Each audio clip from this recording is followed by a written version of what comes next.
says, drink your tea, drink your tea.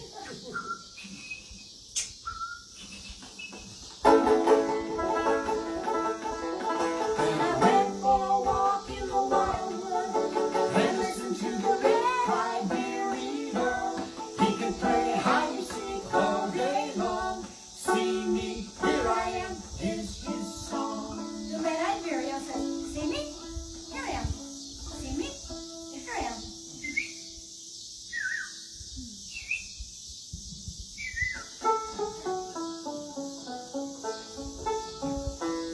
Then I listened to the prayer of the morning dove. He said, take time to savor all the things that you love. There's nothing more precious on this good green earth than a singing bird.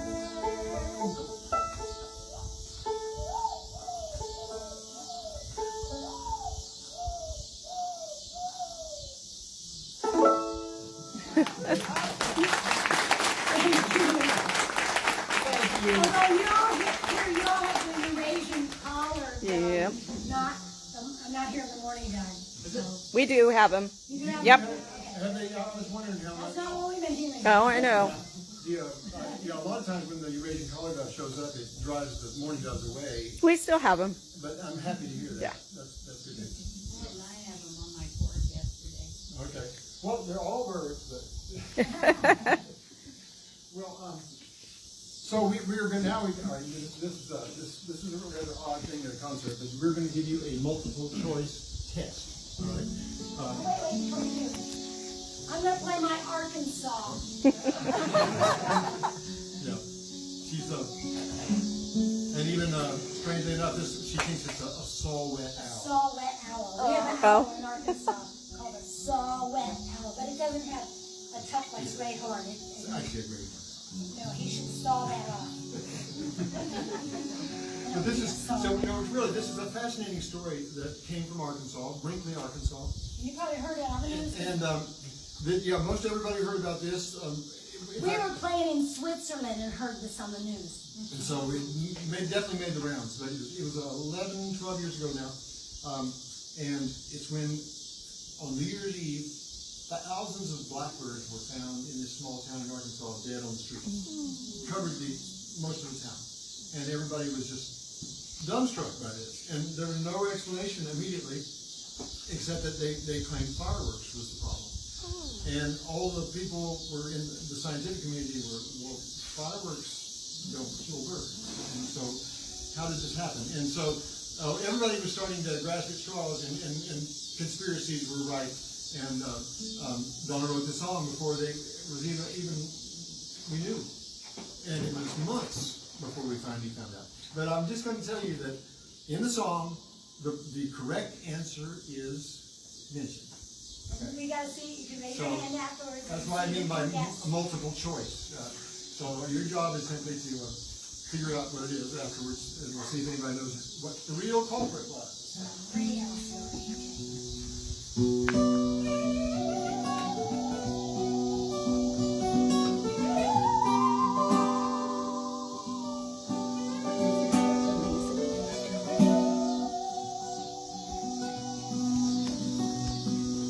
New Year's Eve 2011, 2,000 blackbirds went to heaven. All those birds fell from the sky. Nobody sees no reason why.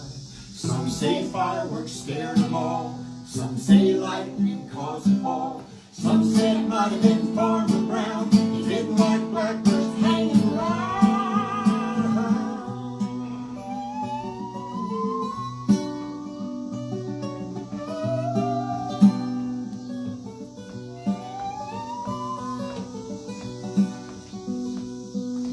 Some folks say it's the end of time. Falling birds is an ominous sign.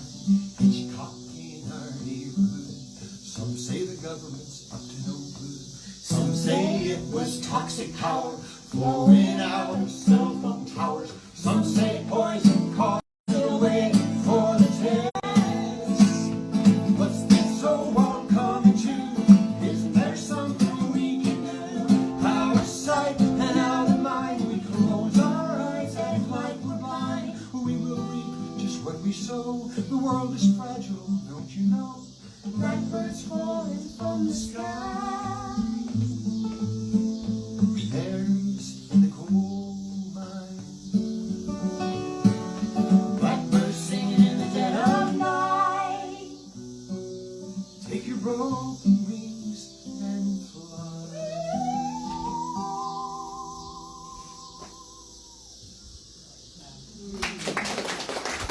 Thank you. All right, here we go. All right, whoever gets it first gets a free CD of any of their choice. All right, not the government. You would think, you know. Poison. No. Lightning. No. Not lightning. Okay, back there. No, not cell phone towers. What do you think? Not the farmer. Okay, back there. We're almost down to the wire here. No, not Farmer Brown. No, you're good listeners, though. I mean, They are good listeners. they got everything. I know somebody in the audience that knows the answer. Okay. No. Wait in the beginning. No, wait in the beginning. We kind of tricked you in a way. We kind of tricked you. Fireworks. Fireworks! You get a free CD. Fireworks. But there's a little more to the story. Okay, so that sounded like a stupid explanation to me at first, but it turned out it was about 3 months after this happened, somebody got the wise idea of looking at the weather radar data. And there was this huge flash of light that lasted for 6 hours.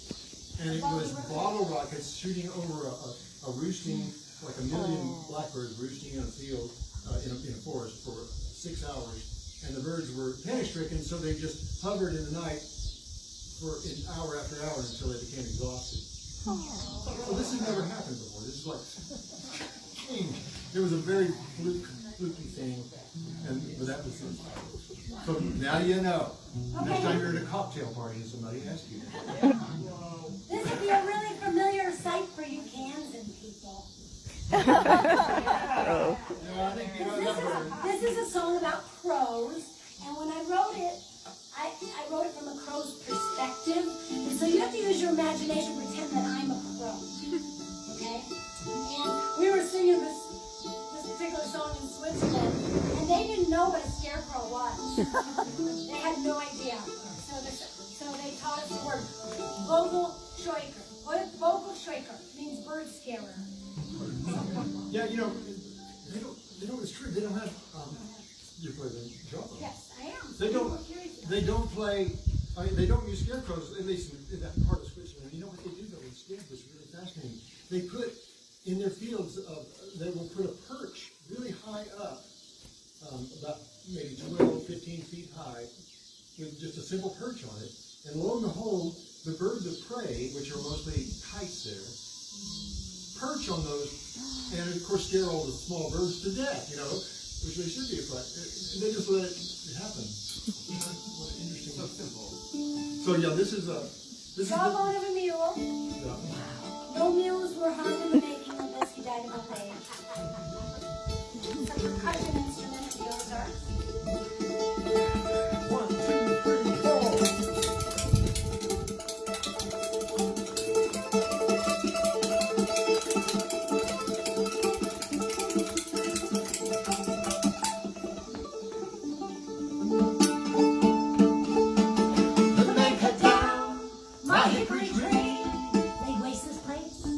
Where I was born, turn my woods into green fields with rows and rows of good sweet corn. Don't get me wrong, I love this corn.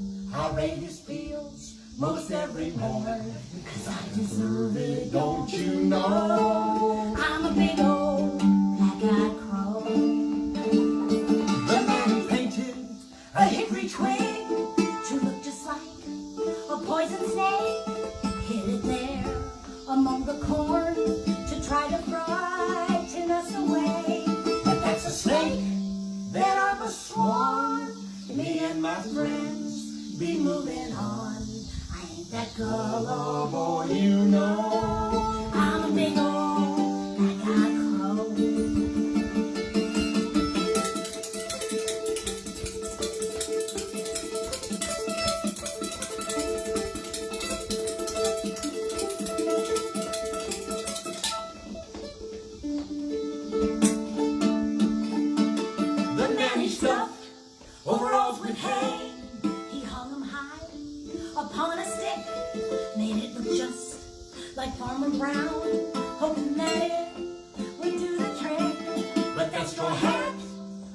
a crow's head with a perfect perch for me instead. They say you reap just what you sow. I'm a big old black-eyed crow.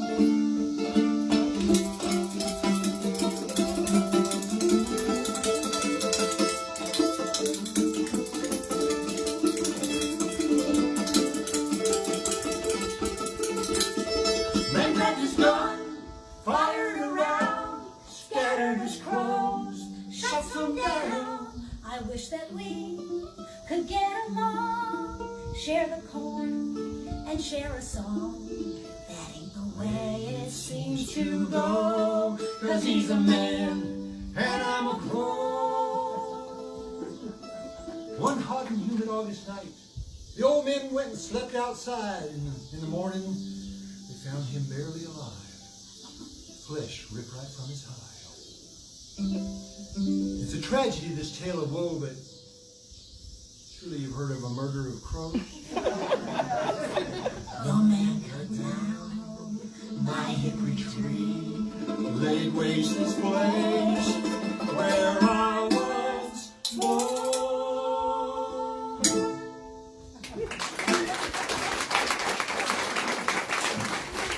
Thank you all. You're a very good sport. You haven't run us off yet. That was IT failure. She hit it backwards. You got to be careful with these PowerPoint things. This next picture is a very important picture for this particular trip, especially. We wanted to share this with you.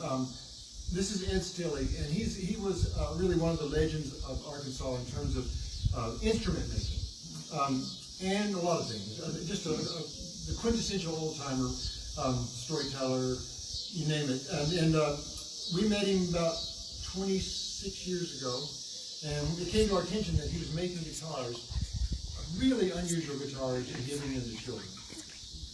And that he wouldn't take money for them. And there was a lot more to the story we soon found out. We started visiting him regularly. We got to know him very well. I ended up writing a book about him. We have curated art shows, 4 different art shows now of his work. And right now we have an art show in Lucas, Kansas at the Grassroots. But it closes tomorrow. It's been up for several months. That's why we're going to go take it down tomorrow. You have one last chance. Tomorrow morning. Tomorrow, it won't close until 3 o'clock tomorrow. And it's really worthwhile. Especially once you hear the story, you may want to just get up and go after it. So we have 2 instruments to share. You can see what we mean. These are not typical.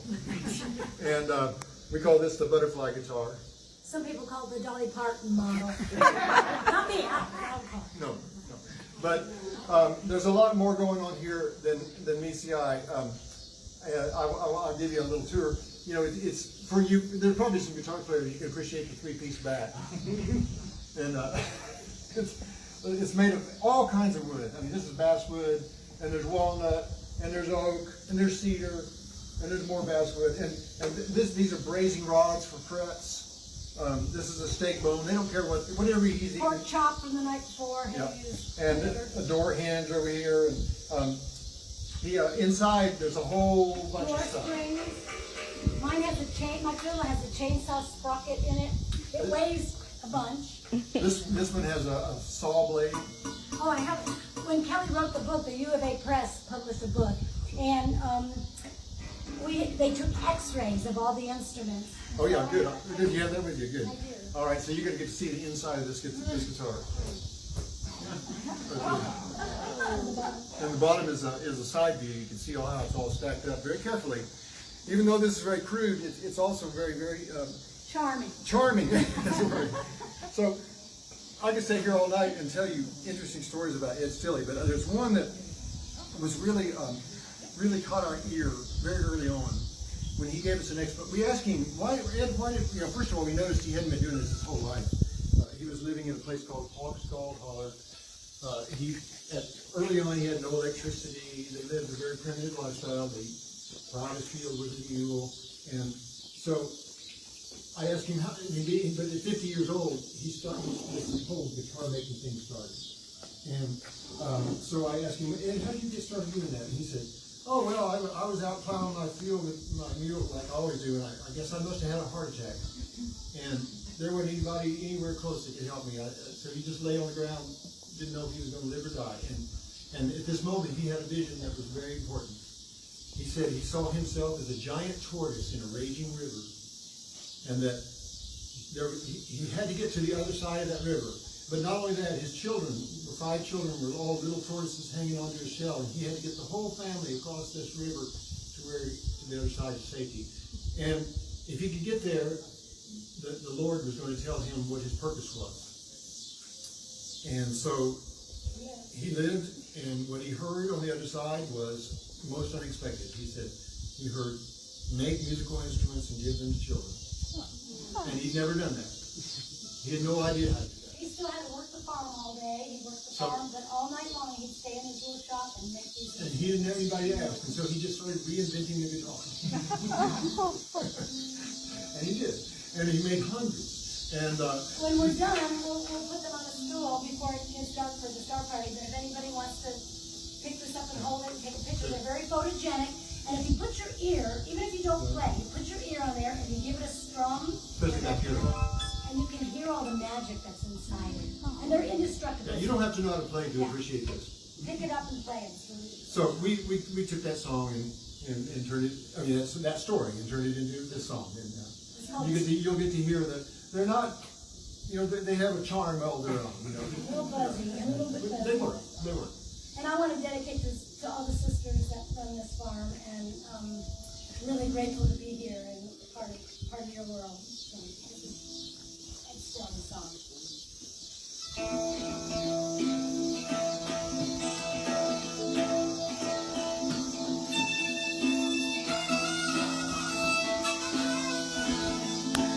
Had Ozark suns beating down, caught my plow and walking around.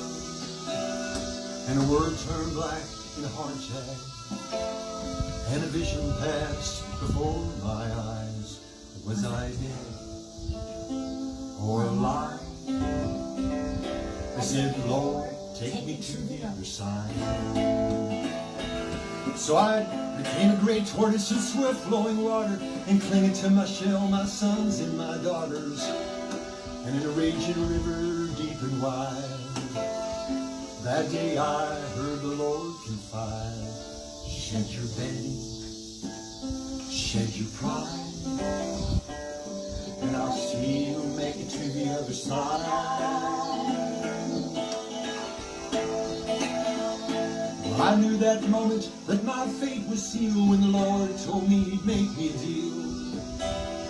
If I deliver my children to that shore, he showed me what these hands were for, to build guitars in his name. And that's what I'll do until my dying day. So I grabbed me an axe, my son and me, we felled a big old walnut tree. And I sawed that wood up into boards, and I made a guitar for the Lord. And the Lord looked down and smiled when I gave it away to a little child. Pork chop bone with a pork bridge, tailpiece made from a rusty old hinge, North Spring sawdust mounted in the middle. The Lord liked the sound when them old parts jiggle. Sawed up frets from a brazen rod and carved on the top, true faith, true life, have faith in God.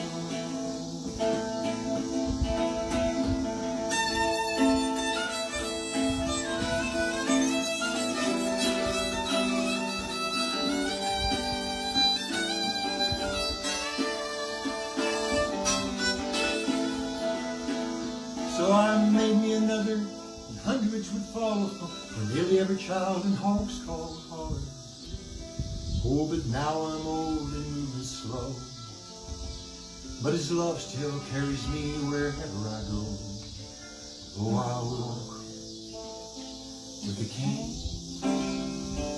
still I rejoice in my Savior's name.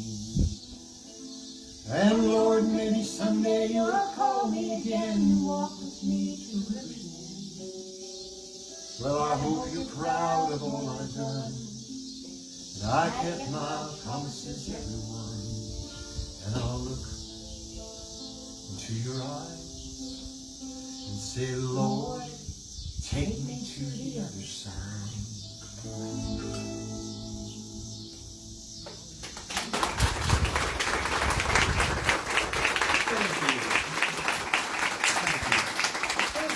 There's another really sweet ending story, but Ed was in hospice at the end, and the family asked us to come and sing to him. And it had been a really gorgeous morning, and I woke up with kind of a hymn that I wrote for Ed, and the first line was like, down here on earth, soft rains are falling, you know, about the angels calling him home, and everything. We went and sang in the afternoon, and went home, and then they called us at 6 o'clock to come back, because it was closed, and we went back there, and it'd been beautiful all day, and the soft rain started falling, and Ed took his last breath, and then the family, somebody said, there's a rainbow, and we all ran outside, and it was a perfect double rainbow. We got pictures of it. So Ed crossed over to the other side on a double rainbow. So you can, like I say, you can go tomorrow, you know, and it'll be an interesting thing to do on a Sunday morning, I think. And you know, and it's not that. Another thing you might do is we have a website, stillonthehill.com. There's a whole you can spend hours messing around with the Ed Stilley drop down. We've been obsessed with this story for a long time. We got you covered. We're going to switch gears.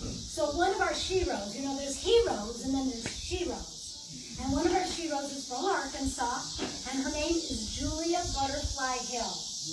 And back when she was about 20 years old, she went out to California and saw the giant redwood trees. And the lumber company had bought billion acres of these ancient 2,000-year-old trees, and they were cutting them down for picnic tables and hot tub siding. And so Julia climbed to the top of a redwood tree, built a little platform, and lived there for 2 years. She never touched the ground for 2 whole years. And what happened was back before there were she had a solar-powered cell phone, which was really rare. People had a high food into her. But anytime the lumber company would try to do all these things to get out of the tree, because they owned the tree, she thought the tree belonged to humanity, to all of us. And so she would call the newspaper. She was on the cover of Time and Newsweek, and now you can't go to like Lowe's and find redwood. It's really because of one woman's action. And so we wrote this song about her because we were so excited. We were doing an Earth Day concert in Fayetteville. And she had just come down from the tree, and we had tried to hire her, but her agent said it's like $5,000 million to get her to come, so we couldn't afford her. Well, we were getting ready, we were singing, and somebody came up and said, sing the Julia Butterfly Hill song, because she's in the audience. And so we sang it, and I started crying halfway through, and then she got up and talked for like a half hour, just out of her heart and everything. So this is, hang on to your hats, because this is a little rip roaring. Get your fiddle here. All right. 1, 2, 3, 4.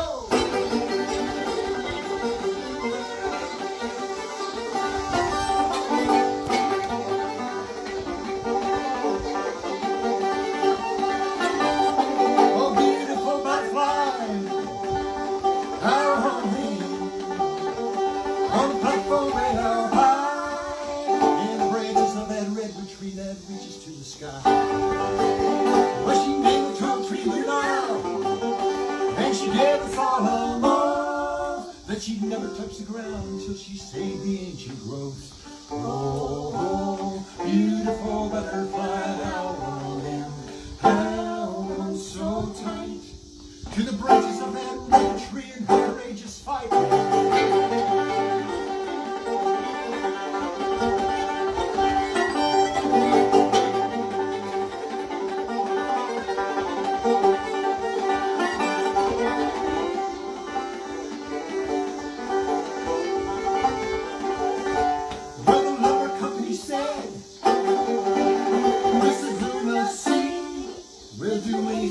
Takes to get her out of that tree. And the helicopters flew close, and the wind was hard to take. Yeah, they shine their spotlights down all night, keeping us awake. And they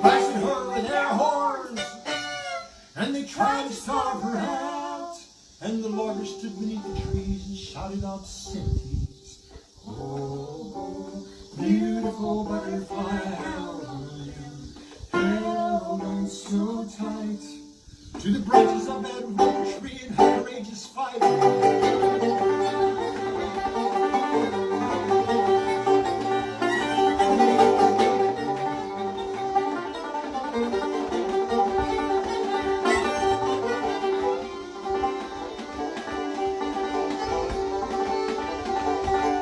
But she saved 3 acres of a 1,000-year-old tree.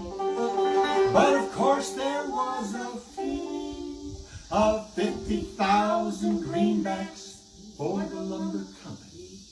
But those 2 long years were not in vain, 'cause she opened up our eyes to realize we're all cocoons just hiding butterflies.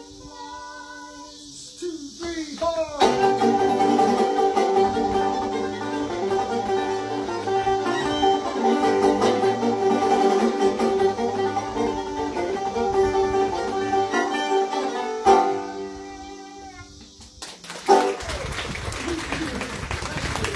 So, Fraser, I have to say that we know that butterflies come out of chrysalises and moths come out of cocoons, but that's just a good teaching moment when we play for kids. So we did that on purpose. It just turns out we're all chrysalises holding butterflies. Chrysali? I don't know. Anyway, we know better. She just couldn't come up with a rhyme for chrysalis as well. Yeah. But I want to tell something about Julia Butterfly Hill. Her and I, we kind of follow each other. She's, I don't know, she's in her 40s now or something, but she's got a very serious autoimmune disease, kind of end stage. She's living in a van, but she is still doing a form of activism. She blows my mind because she's finding bubble wrap from Amazon Prime and stuff, and taping them together and making sleeping mats and handing them out to the homeless people so they're not sleeping on the wet ground. Oh. So she's still my hero. That's pretty nice. Should we do we could. I was getting ready for first name. Oh, wait, no, 'cause you want to do all those plus the new ones. Yeah. We'll do that.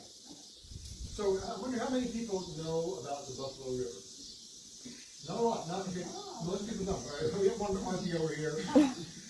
Well, you know, that's interesting. The Buffalo River has a very interesting history. It is a national park in Arkansas. It's a national park in the world. It was the first national park that was based on a designated river. And we have a very colorful story. When I was a child, so I was born in 1959, and so when I was about 7 or 8 years old, there was they called it Fight for the Buffalo. And what was going on was the government had made plans to build 2 reservoirs on the river and turn it into 2 separate lakes. And it turns out that the Buffalo is pretty much the only free-flowing river in our state that has not been adulterated in some way. It is so beautiful. And it's got bluff lines that stretch for 30 miles. It is really, really a first-class river. It's really, really beautiful. There's a lot of wildlife there. People just decided in Arkansas, everybody stood up at once and said, nope, this is where it stops. And it did. And so but there was strange enough, in order to stop the building of the reservoirs, they turned it into a national park. So that's good news. But there is a downside, in that all the people that lived along the river and had their livelihood along the river were displaced and forced to move.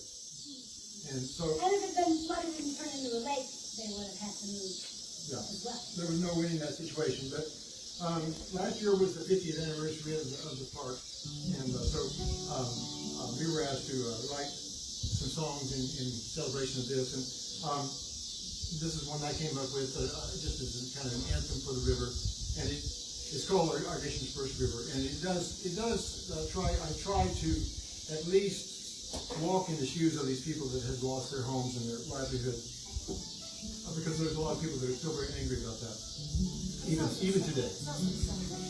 But it's also, fundamentally, it's about being thankful for the river. So there you go.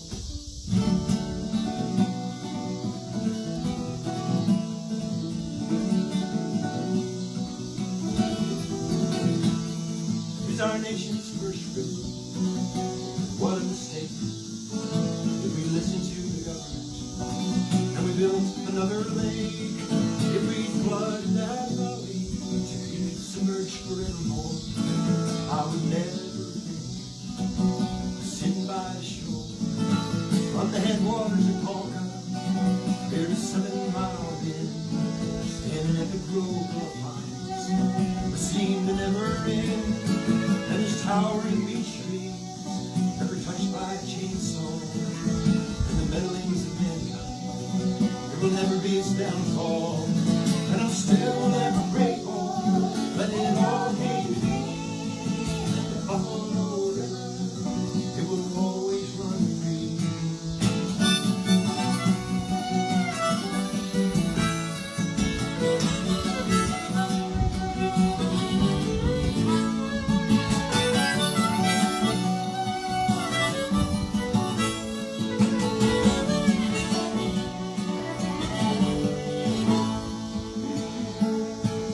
Well, I know there's hard feelings, and perhaps rightly so, for the folks living down there, when they're told to have you go, when the bureaucrats move in, or them news to follow, well, it can't have been easy, what a bitter pill to swallow, while some have forgiven, others say that they won't.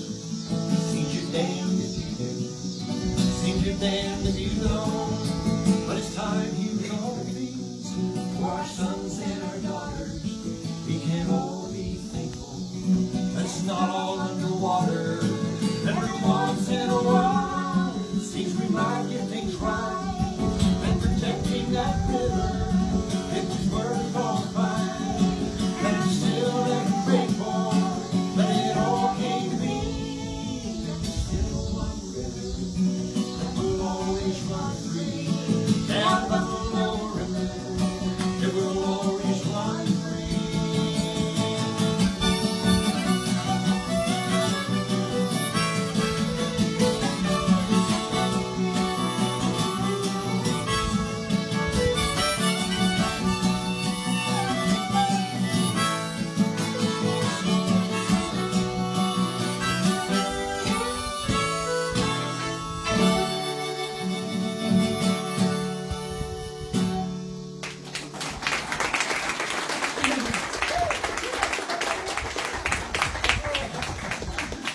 I wore it for the best. That's right. We can do the count. You want to do Colton's now? Well, let's go to the green. Okay, all right. Let's do it. We're gonna do one more Buffalo River song.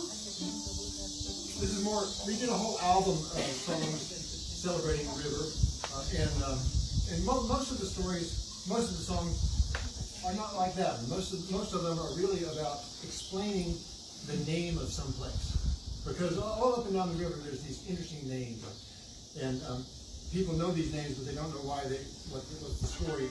And so one of the names that we were thinking about is called Bee's Bluff, like a bumblebee, Bee Bluff. And we thought, well, I wonder what's behind that. I have a picture of it. No, first we have a like I say, we spare no expense there. Donna's even colorized it for you. And These are what the bluffs look like along the Buffalo River. And there was, back in the 1900s, there was a beehive way up here at the top of the bluff. And some young boys, some teenagers wanted to get that honey. And so they built a ladder, 80 feet tall, out of just sticks. They lashed them together and climbed up there to get that honey. And that's why it's called Bee Bluff. but there's more to the story. More to the story.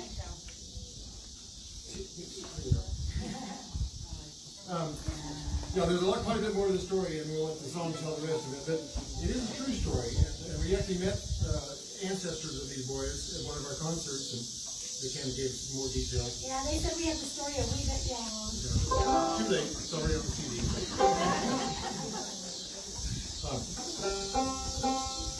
Oh, and that while he's tuning out, we do have a whole bunch of CDs, one about the Buffalo River and one with the Ed Stilley song on it.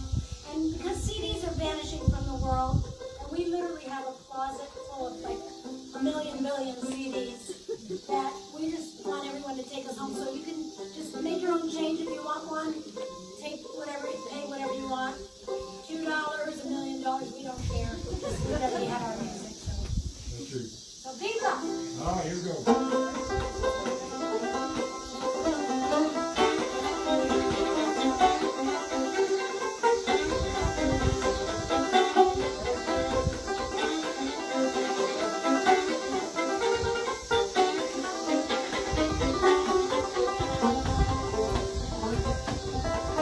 In the early 1900s near Concord, Arkansas, two young boys built a ladder over 80 feet tall, placed it up against the log, climbed up to the crevice where the bees buzzed. Now the bees have lived inside that cliff for many generations, and folks they came from miles around with great anticipation of filling up their pantries with mason jars full of wild honey. Cold branches also for the bees away. With buckets in hand, folks returned the next day. But the harvest was so full that lo and behold, there was no getting to that treasure trove.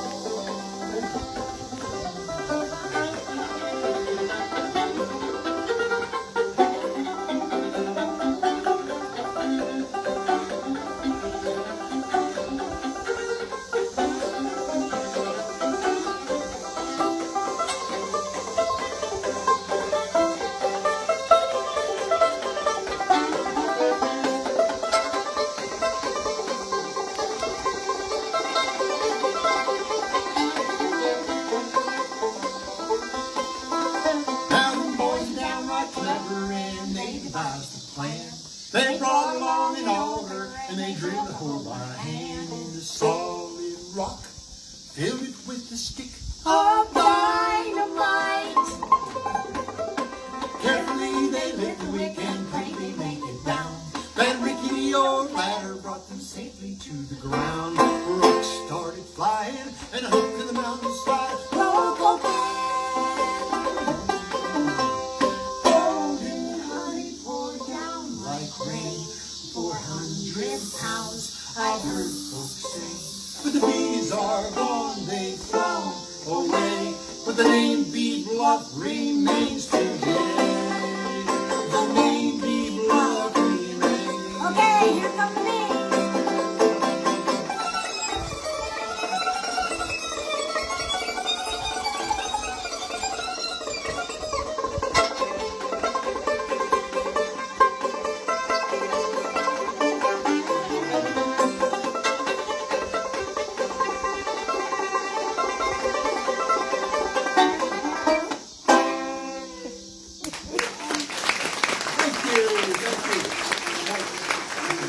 Thank you. The chant. Oh, well, that's not really a song. But, No, and then the changes. okay. All right. But you don't want to do the alpha. Okay. We never know what we're going to play quite. We have a list that, you know. Huddle, huddle. Husband and wife, you know how that goes. We have a secret language we communicate back and forth. I had a couple thoughts here. You know, there's the silo. How many of you know about the silo? How many of you been in there? Have you been inside? It's hard not to go because it just kind of begs your curiosity. And when you go in there, you immediately realize the acoustics are very, very special in that silo. And, We want to make it. and you can't help but start making noises and stuff. And so we've been here, like as you know, we've been here several times, quite a few times. And one time we made a video of a chant that was really, really, it just brought it to life. You know, we've done this chant for years, but playing it in there was like playing it nowhere else in the world. We made a video of it, and a lot of people have watched the video. Today we made a video of another thing. Every time we come, we want to do something in there. We want to do a whole CD in there. You know, We might come back in the fall. you know, I know that the Gregorian chant is a very archaic thing in this day and age. It's some of the earliest music, vocal music of the Catholic Church. In the Catholic Mass, it was part of that. And of course, this is before music had harmony and any counterpoint. And it was and it's still practiced in certain places. But I thought, given the place that we're at a nunnery here, I thought, and my whole life I've known this. I don't even know why, but I've known this one Gregorian chant. I can't remember what the name of it is. There's many different ones having been written by Saint Gregor, I believe. So I thought I'd give it to you, just since we're here. And it seems like it's appropriate.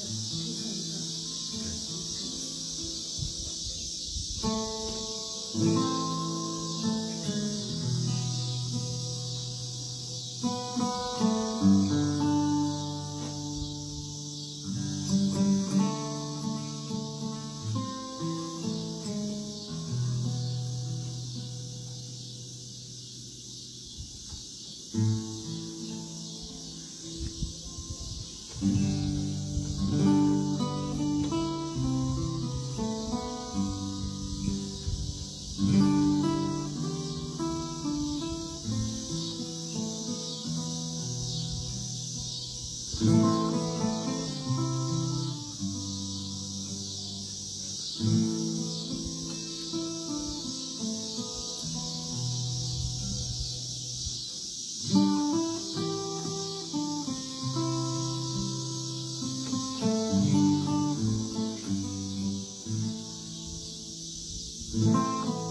can sing along with us on this. This is the chant we did in there.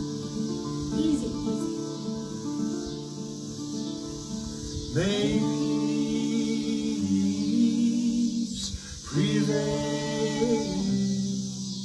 on earth. That's all there is. May peace prevail on earth.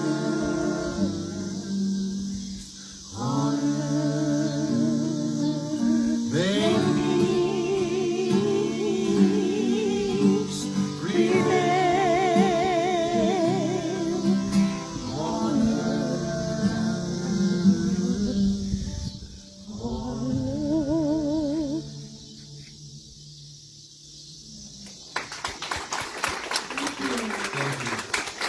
It's time we're going to start doing it. We're going to do one more song.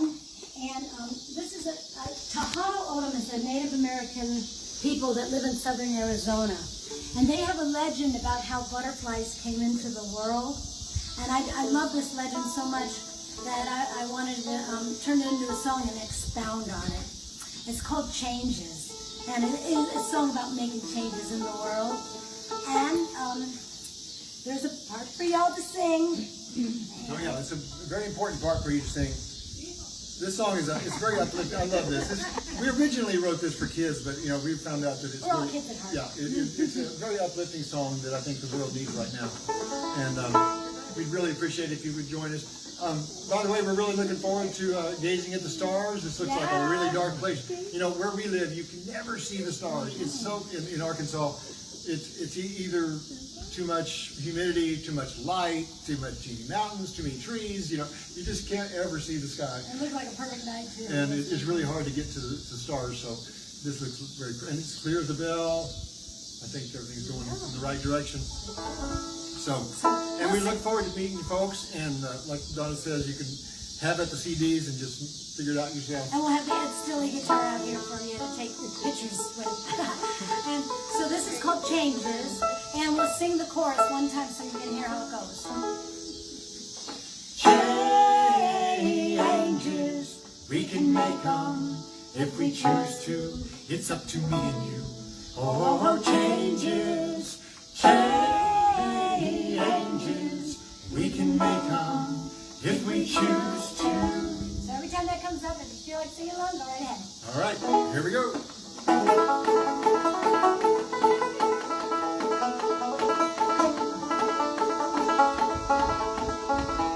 Many, many years ago, when the Great Spirit breathed upon the water and brought life, all the people were happy because there was clean water, clean air, plenty of food to eat. They worked and they played in harmony with nature, and they were happy. But down through the centuries, things changed. Those little skyscrapers. And then the people got greedy. They wanted more than their fair share. They destroyed the water and they destroyed the air. Then they fought with one another. They moved away from one another. They became isolated from one another. They were no longer happy. And then one day it happened. The butterflies died. Now this was a tragedy, you see, because butterflies were sacred. Butterflies represented beauty and change. And everybody marveled at the way a caterpillar could transform itself, reminding us we could change if we wanted to, but everything seemed hopeless now that the butterflies were gone. Changes,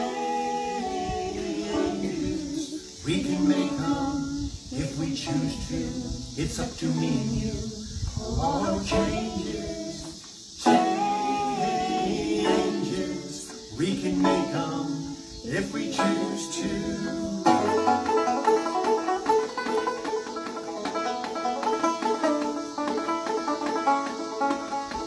So the Great Spirit was worried about his children. So he devised a plan. He sent children out to every corner of the globe, and he told them each to bring back something incredibly beautiful. So from the tundra of Antarctica, this is what they brought. A million sparkling crystals made out of thin ice, garment brightly woven from the northern lights, tusk of a woolly mammoth and the wild wind-set whale, a snow queen dressed in moonbeams with her long white winter veil. And from India and from the Far East, this is what they brought. A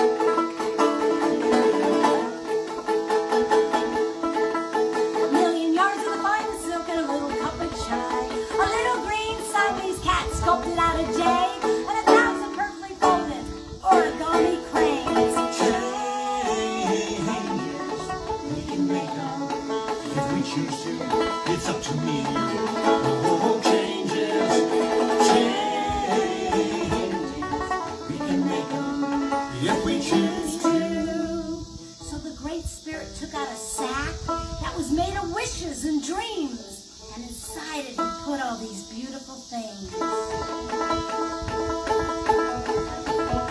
From South and from the Americas and the Far West, this is what they brought. Sweetly scented sage, porcupine quills, buffalo hide, soap pipe, painted desert hills, an Appaloosa pony just as swift as the wind, and a medicine bag best ever made to put it all in. And from South America and from Africa, this is what they brought. A